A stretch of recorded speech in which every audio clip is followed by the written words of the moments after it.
ช่วงบอกอันกี่มือยามอันลีหอมอันนอดกว้างไหลแมวพึ่งอ่อนตอม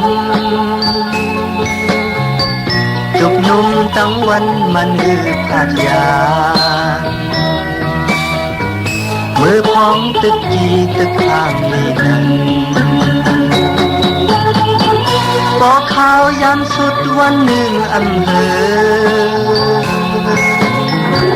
อิ่มเยาเลกำได้แมงพึ่งออกบินเขียนด้วยถุงมันปันมาแมงพึ่งแลต้นหมอกหอมอันรถตามรีกันให้ปอว่าเจ้าบ้านไปตายเจ้าบอกสองขาอันเคยได้ขี่มาคือกว้างรถไหลแมงพึ่งอ่อนนอม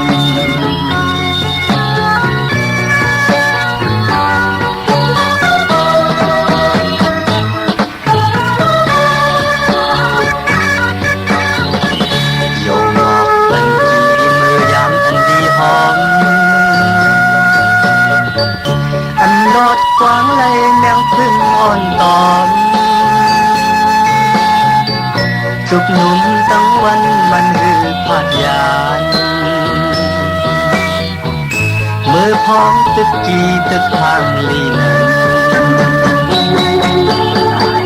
บอกข่าวยำสุดวันหนึ่งอำเภออิ่มเยาเลยกำในแมงพึ่งออกบินเปลี่ยนโดยถุงมันปันมาแมงพึ่งและต้นหมอกหอม